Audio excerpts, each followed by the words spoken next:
Right, hi guys, so I'm out and about with my camera again. I have I don't know if you can see, this bit here is a macro extension tube. So basically that means it's going to make it easier to take pictures of really tiny things such as butterflies, bumblebees, spiders and all different creepy crawlies. So that's what I'm doing today. And I've seen a couple of butterflies in the field and a couple of bumblebees in this field around where I am now, if you pan round. Very long grass. So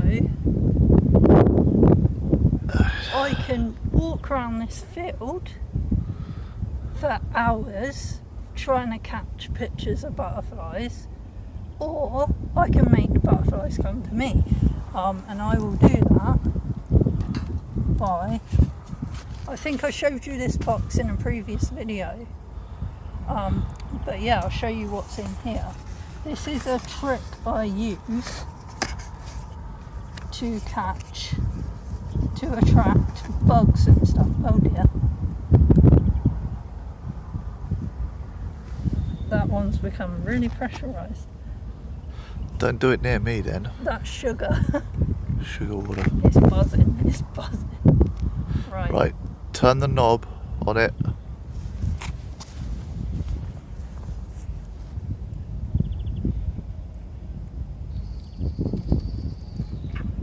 Voila.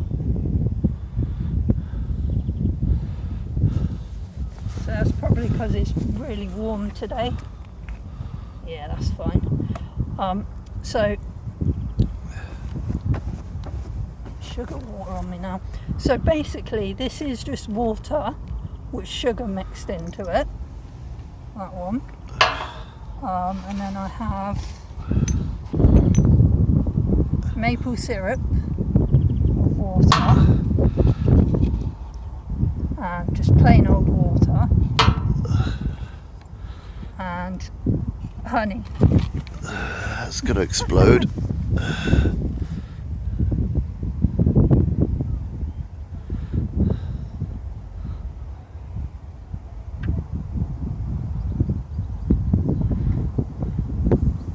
So I guess sugar and honey release gases. Yeah. And they get hot then. So yeah, these are just dropper bottles. And you can get these on Amazon for really cheap. I think I paid £5 for a pack of 4. But they just got the rubber dropper on them. So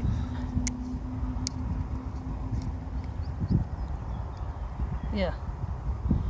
So I can drop this onto leaves or flowers, or even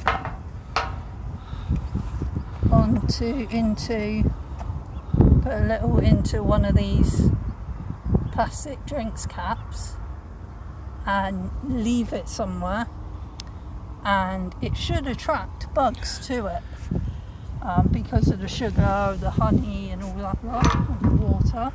So it should attract bugs to it. I have done it once before with honey water years ago, and it kind of worked okay. So I'm going to try it again today. But if you're going to do this, remember any plastic drinks bottles, don't leave them behind. Always take them with you. We don't need more microplastics in the ecosystem. So yeah. So I'm probably going to start by trying to attract some of the butterflies I've seen, and I believe butterflies, I've got to figure out what butterflies like. I know bumblebees will go for the sugar water or the honey water or the,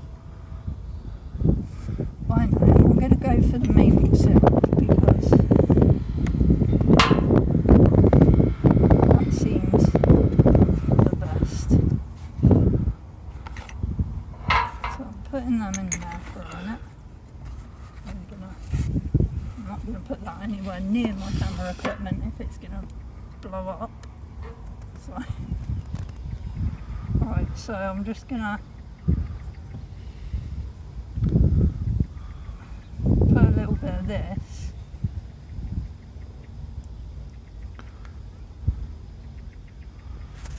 Just a little, don't need a lot.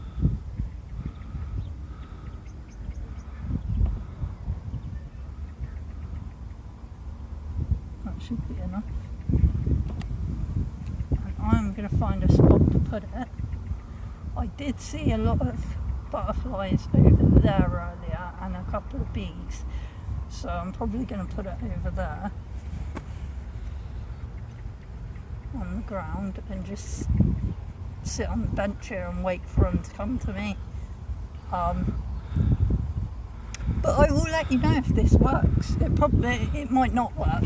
I mean, I might be sat here for hours waiting for them to come to me, but that's alright, it's a nice sunny day. So, right, I'm just going to go put this over there.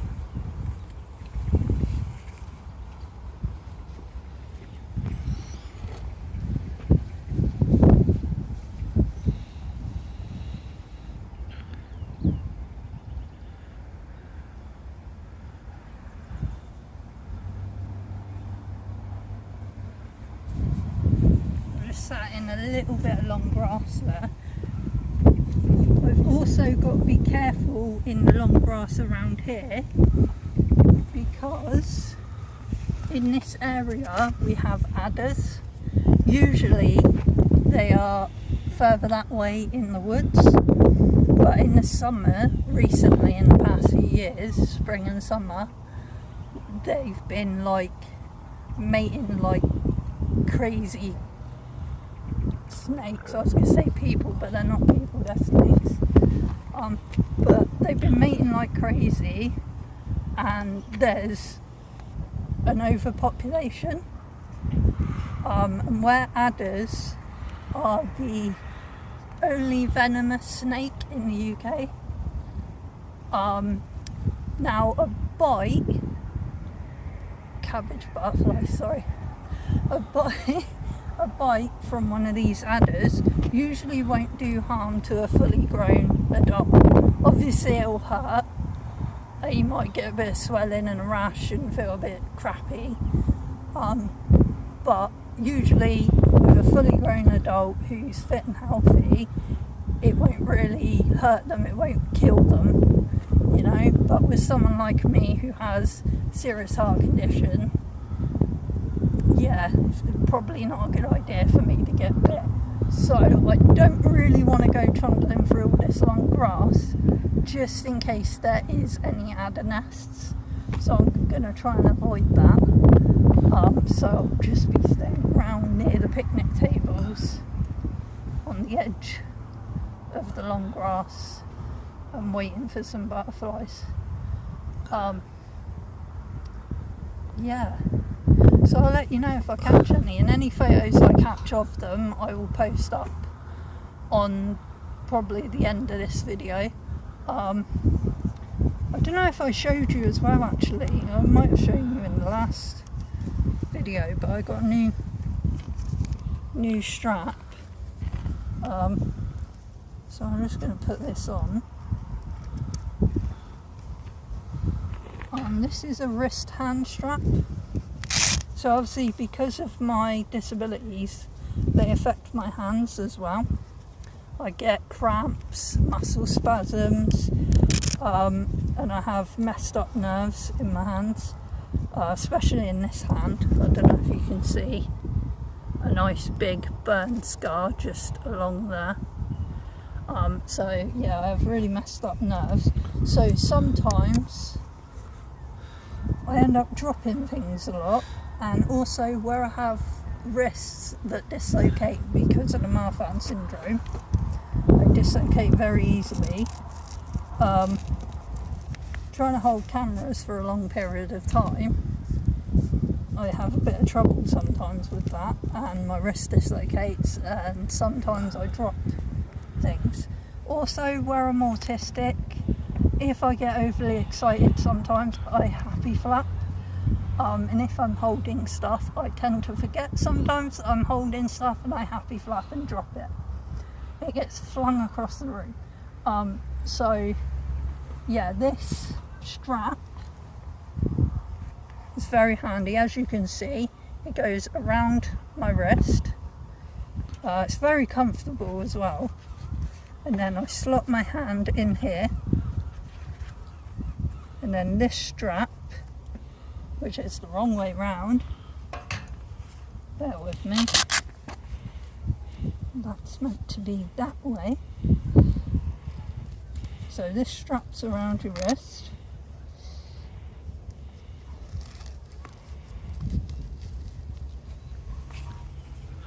Slot your hand in there,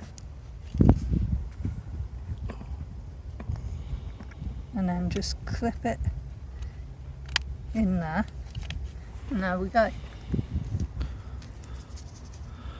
Yeah. Sorry, John. Where do you want me to put the camera? So yeah, it's very secure. This can be tightened as well to tighten it around the hand.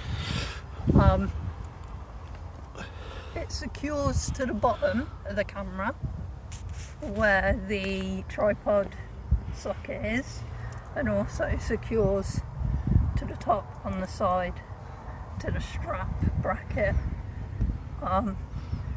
So yeah, it's a really good, I got this on Amazon as well. I can't remember exactly how much it was, but it's made by a company called US Gear, so search that on Amazon, you'll find it. But yeah, I think that's it for now. I'll probably be back in a minute if I'm successful, and I will post the pictures up that I get at the end. I've just seen a monarch butterfly. Right, see you in a minute, guys.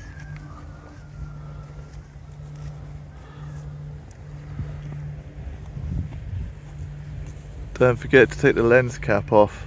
Yeah, I know. I know. Okay. Hey guys, so yeah, I'm back home. Did the vials of water and honey water and sugar water and everything work?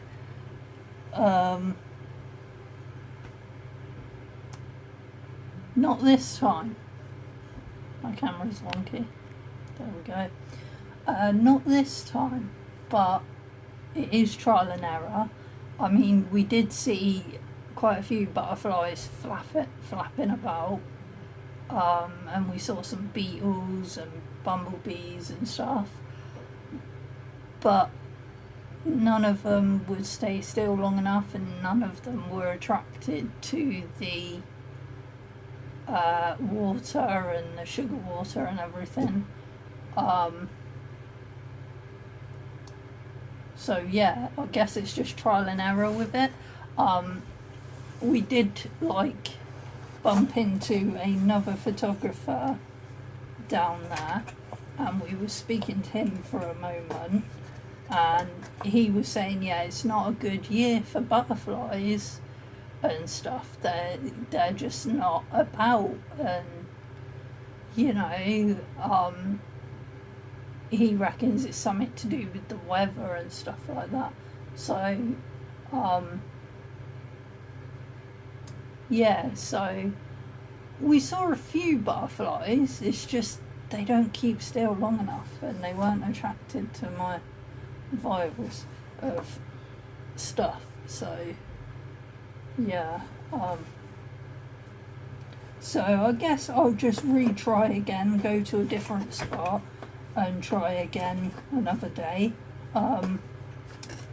Also in that area there weren't really many flowers, it was just mainly long grass and stuff like that. So yeah, for butterflies I don't think it'd be great down there. I need somewhere where there's going to be loads of flowers. So And it doesn't help that the Southampton City Council have recently cut down all the butterfly bushes. There used to be a big giant bush that had all these purple flowers, and moths and butterflies used to love it, and they used to land on it. So I used to, like, it's just like a 2-minute walk. It was a 2-minute walk from where I live, so every time I passed there I would stand there for a few minutes and manage to get a picture of a moth or a butterfly.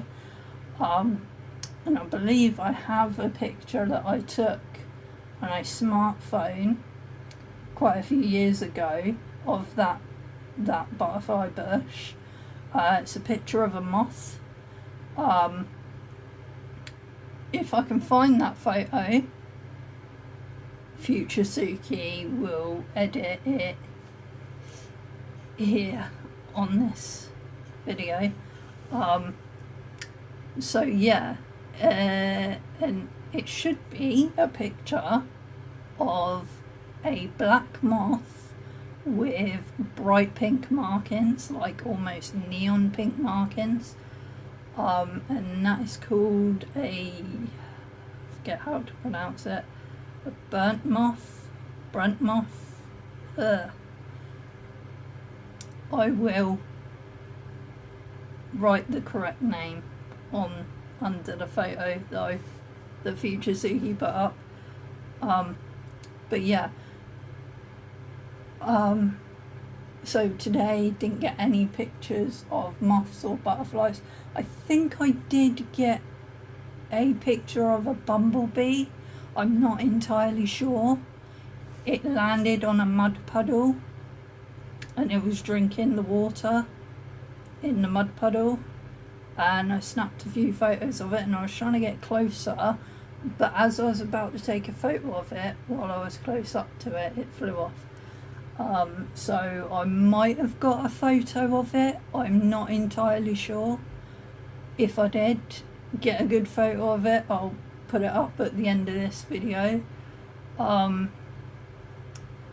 yeah, other than that, I just ended up taking some photos of the scenery, a few photos of scenery and stuff. But yeah, might be a good time to talk about the difference between moths and butterflies, because people do get confused by that quite easily. With a moth, they have slightly chunkier bodies. Butterflies have thinner bodies, and a moth, their wings lay flat to their back, so when you look at them, look down on them, their wings make an arrow shape. With a butterfly, their wings close and rest upright. Also, I believe butterflies' wings are joined. The top and the bottom are joined, if I remember correctly, but with a moth, with a butterfly, hang on, let me think. With a moth, they're not joined, they are joined, the top and the bottom, and with a butterfly they're not. Might be reversed. Also, people think that moths are really furry and fuzzy. Not all the time.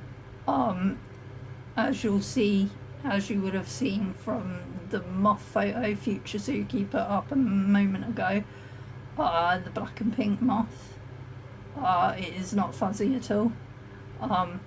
So yeah, it's not always fuzzy. Moths are not always fuzzy. But yeah, basically the easiest way to tell the difference between a moth and a butterfly is the way their wings lay. So if it's a moth, they lay flat to their back, and when you look down on them, they make an arrow shape. With a butterfly, the wings are straight up when they close them and rest them. So yeah, it's the easiest way to tell the difference. But yeah, so no photos of butterflies or bees or anything today.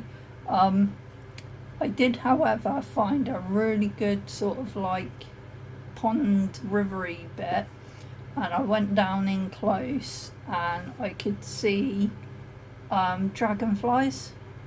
So I'm planning on going setting up down there one day when I've got a bit more time, with my tripod and everything, and just sit down there for a couple of hours attempting to get photos of some dragonflies.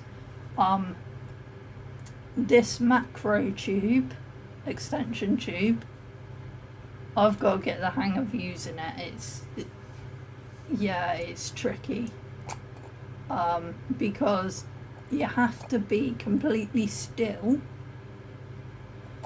or it won't focus properly and you'll just end up with a blurry photo. And it doesn't help if the thing you're trying to photo keeps moving, so you need it to be quite still, and you need to be quite still and quiet, which is why I was hoping that the vials of water and sugar and whatever would help attract the bugs and keep them still for a few seconds while they take a drink of it, so I can snap a few photos. But yeah, it just wasn't working today. I don't think it was the right conditions, so I'm not going to give up. I'm going to retry that experiment a few times, different locations and different conditions, and see what happens. Because yeah, it's trial and error, and a lot of patience is needed with wildlife photography, because wildlife will not do what you want it to do. It will not sit still, which is really annoying. I mean, because you can't just walk up to a butterfly and be like, "Yeah, mate, can you sit still for a minute while I take a photo of you?" Because it's not going to comply. But yeah. But yeah, I was having fun playing around with this today. I did try and take a couple of photos of a little spider. It's like a tiny, tiny, tiny money spider. I don't think I've got any good ones of it. And the thing is, I couldn't really see my camera screen because of the sun. So I had no clue whether I was in focus or whether I had the thing in shot. It was just point and shoot and hope for the best. So I've probably got some really awful photos, to be honest. But I had fun, and we took some John took a couple of photos as well. And I took some photos on my phone as well, so I'll put them up at the end of the video. But for now, what I need to do is I need to clean my camera, because where I was using the water and sugar and maple syrup solution and stuff, I got it on my hands and they were all sticky, and then of course because I've been holding my camera, I've got stickiness all on my camera grip, so I've got to give that a clean. I'm also going to clean the lenses. For cleaning camera lenses and stuff, that's what I use. These are really good. Obviously they're for spectacles, but they work really well with camera lenses as well. They also work really well for phone screens, computer screens and stuff. They work well as screen wipes, I found. But these I bought in a pound shop, Poundland I believe. Yeah, so they're really, really good. I think I might have showed them in another video before, but yeah. So I'm going to clean the lenses, and then I've got to put the battery on charge and everything, because I'm planning on going out again in the next few days. So yeah.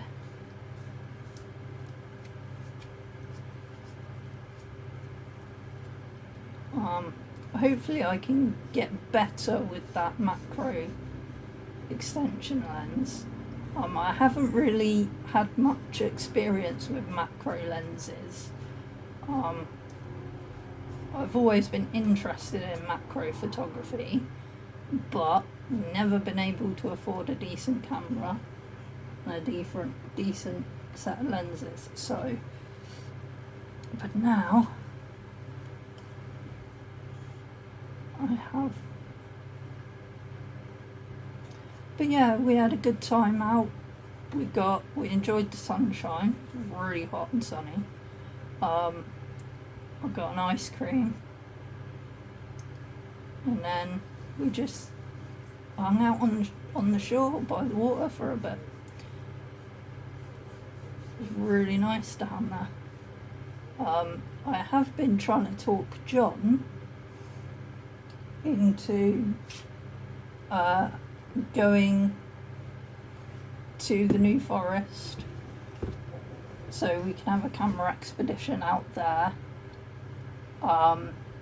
Also been trying to talk him into going to different areas like Southampton Common and going to the Hawthorne Centre so I can get pictures of fancy flowers and stuff with the macro lens and everything. But yeah, trying to talk him into that. But John doesn't like being outside. He's not an outdoorsy kind of person. So yeah, it's really difficult to get him to leave the house. I think he's passed out asleep at the moment in his chair. I'm not going to point the camera at him because he's not wearing a shirt. So it's probably not a good idea.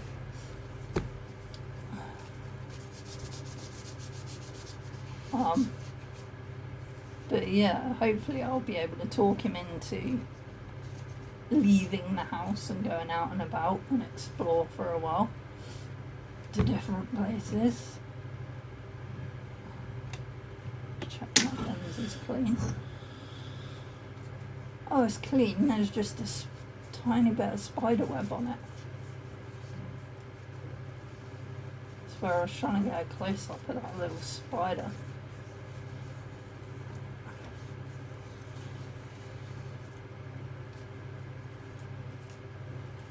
There we go, nice clean lens.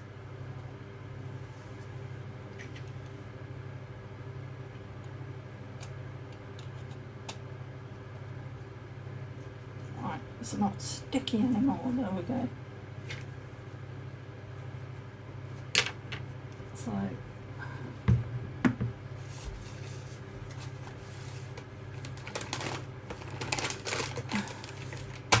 yeah, so I will try and put up the picture of future Suki will try and put up that picture of the moth. Hopefully she has done. Well, you're watching this video in the future anyway, so I will try and find that and put that up. Any photos that are decent that I took today on my camera I will put up. I will also put up at the end of the video as well the photos I took on my phone today. So yeah, this photography thing is trial and error. I was going to mention the swans actually, Mr. and Mrs. Swan and their babies. I'd hoped they'd be down the shore today and they may have given birth to their babies or hatched out their babies. And it appears they have, but they've moved on. So I was a bit like, I missed it. But I know where they would have moved on to. They would have moved on to Sophie's Pond, So probably in the next week or two I'll be heading up there, up to Sophie's Pond again, and seeing if we can find the baby swans and get some pictures of them. Yeah, so I think that's it for today, for this video.